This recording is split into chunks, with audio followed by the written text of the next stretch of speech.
Di ba? Nandito tayo para saan? Para sa Panginoon. Ito ang ating oras para sambahin ang Diyos sa ating buhay. Dito tayo nag-iimpok ng kayamanan.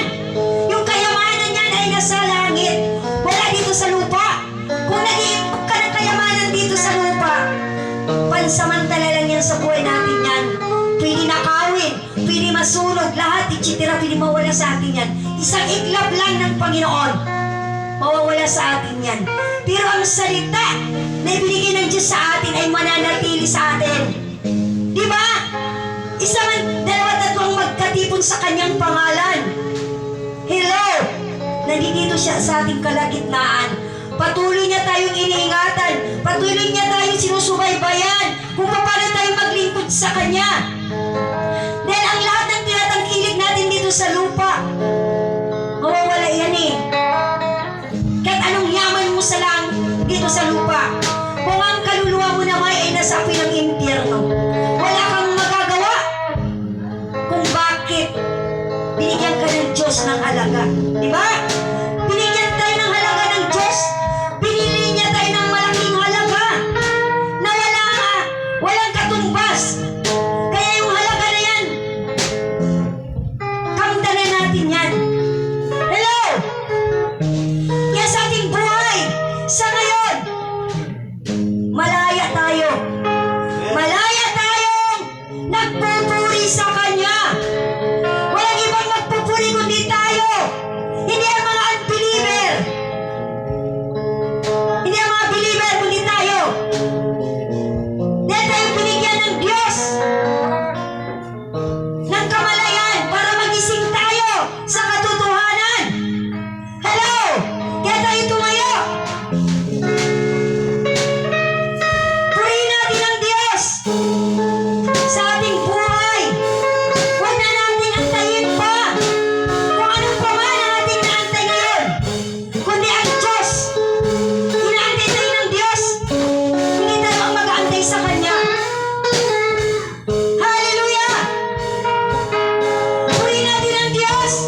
Isa kaming pinili mo sa lugar na ito upang sambahin ka, Panginoon, sa lugar na ito. Maging aming mga kapatid, Panginoon, dalangin namin. Paano man ang kanilang ginagawa ngayon? Naniniwala kami, O Diyos, na sila idadako mo, Panginoon, ang kanilang mga panyapat dito sa lugar na ito, Diyos. Upang sama-sama kami, Panginoon, na purihin at awitan, Panginoon, ang dakilang pangalan na si Jesus. Hallelujah! Kaya purihin ko, Diyos, dahil ito ang nais mo para sa amin. Hallelujah! Kaya salamat, Panginoon. Ito ang aming dalangin sa pangalan ng Ama, ng Anak, at ng iyong banal na Espiritu Santo. Sa pangalan ng Panginoong Jesucristo Jesus. Narinig magsabi, Amen! Hallelujah! Handa na ba tayo? Ang Diyos ay makapangyarihan. Hallelujah! Ang Diyos ay banal. Halina tayo. Sama-sama tayo magpuri sa Kanya. Pawitan natin siya.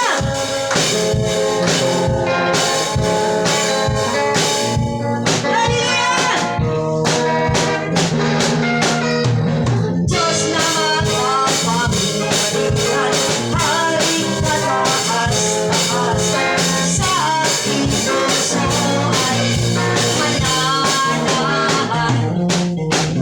Pagpapalabot pagsama ay lagi nararanasan, kaya't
iyong mga salita.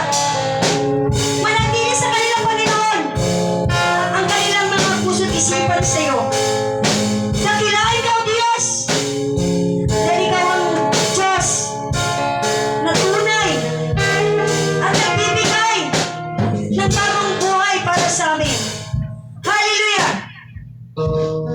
Nanunumbalik kami sa iyo, Panginoon. Bagamat kami nanghihina, pero pinapalahanan mo pa rin kami, Panginoon.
sa atin ay blessing. Di ba? Gusto mo hindi ka na magising eh. Maraming hindi na nagigising. Hindi na nakakaabot ng 2025 yata. Hindi natin alam. Pero ang Diyos lamang ang nakakalam sa ating mga buhay. Ang kailangan natin ay manatili tayo sa Kanya. Di ba? Para tayong usok biglaan. Biglang nawawala. Siyempre yung usok pag umusok yan, biglang nawala. Parang nawala sa hangin. Ganon din tayo. Yung ating mga buhay ay ganon din. Para rin usok. Di ba? Gusto mo maging usok tayo eh. Purihin ang Panginoon. Napagpala ba tayo sa ating buhay? Parang mahina eh. Mahina ba? Ang Diyos ang nagbibigay sa atin ng bagong lakas. Dapat hindi huwag tayong panghinaan. Dahil nandito tayo para manatili sa Kanya. Kaya, salamat. Sino bang pinagpala ng Diyos sa umagang ito para siya'y pagpalain ng Panginoon? Amen! Salamat, sister. Talagang araw-araw man talaga pinagpapala tayo kasi nakailan tayo. So yan, salamat sa Panginoon ulit sa mga nag-charge. Kahit na ano tayo na hindi tayo sa mga oras, pero ang totoo, kailangan sa oras na dyan na. Dapat inaalam si Pastor Alan yan. Kasi di ba? Parang sasakyan ni Noe yung kung sinabi ng oras na kailangan pumasok na kayo sa loob kasi may iwan po eh. So yan, unang-una po, salamat sa Panginoon. Nakalive ba? Buti hindi ko nakikita. Okay. May tiring. Pero yun pala, kitang-kita pala ako. So yun, salamat sa Panginoon. No? Okay po, salamat sa Panginoon kasi unang-una yung pag-ibig. Pag-ibig. Pag wala pong pag-ibig, hindi may pamumuhay natin ko si Jesus sa pag-ibig. So yan, salamat sa Panginoon sa araw-araw, siyempre sa pamilya ko, ayun, siyempre pinagpipray ko sila, kahit hindi sila hindi pa talaga nila ano dito kasi ang mahalaga talaga, ang mga hindi manampalataya, kailangan talaga magkaroon talaga ng Bible study. So minsan napapansin ko rito, yan, lagi na sabi natin, magpuri tayo kahit ilan lang, pero yun po yun, kung ibig mo talagang kunti lang, nasabi mo na, kunti lang talaga, pero ang ibig talagang ng Panginoon, yung makapasok sa kanyang kaharian. So yun, papansin po natin yan. So yan. So mamaya, kaya nagsuot ako ng ganito, kasi mamaya, may sakit na naman, kaya sabi ko nga, hindi naman ako doktor, pero siyempre, nasa pangkalusugan tayo, dahil pinagaling ng Panginoon, sa pamagitan rin ng sa sinusot ko na to, yan, mamaya dalawang chichikapin sa 16. Kaya nahinanda ko na to, gamit ko. Kasi may sakit dun eh. So, siyempre sa Panginoon. Sabi ng Panginoon dito, kailangan talaga tayo, natin sa Bible ang ating testimony. Ito pong katibayan kasi Bible po eh. Ito yan. Kasi kung hindi tayo gagamit ng Bible sa walang verse, hindi po tayo makakano ng salita ng Panginoon. Ito nakasabi dito sa unang Pedro sa 4:8. Higit sa lahat, magmahalan kayo ng tapat sapagkat ang pagmamahal ay pumapawi ng maraming kasalanan. So, yan po yung minsan talaga, hindi lang minsan, magbubukas tayo ng Bible sa umaga. Totally, di pa talaga na itataga talaga Bible study. Para ka rin nag-Bible sa sarili mo.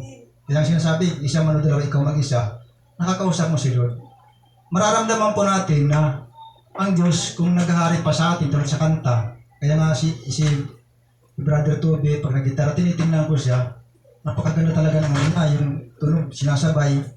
Kaya ibig sabihin, ang ibig mo, nandun tumutugma. So pag-ibig na rin, kasi ibig yung tugtog na gusto mo, tapos sumasalayon sa niya.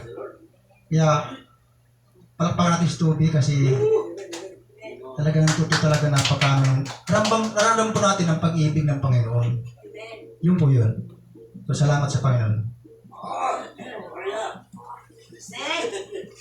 Purihin ng Diyos sa buhay ni Brother Jerry. Dahil sa kanyang kasipagan, sa kanyang pagtsatsaga, may darating na pagpapala. Amen. Kaya purihin ng Diyos sa ating mga buhay. Diba? Sabi nga, kahit isang verse lang ang mabasa. Dahil ito yung ating pagkain ng ating kaluluwa. Diba?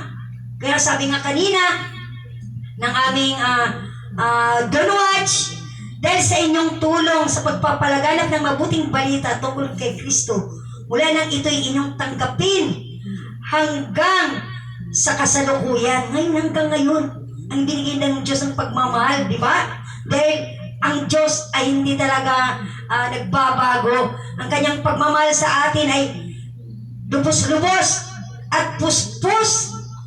Di ba? Binigyan niya tayo ng pananabik. Nananabik ba tayo sa Panginoon pag araw ng linggo? Minsan tinatawad po tayo eh. Di ba?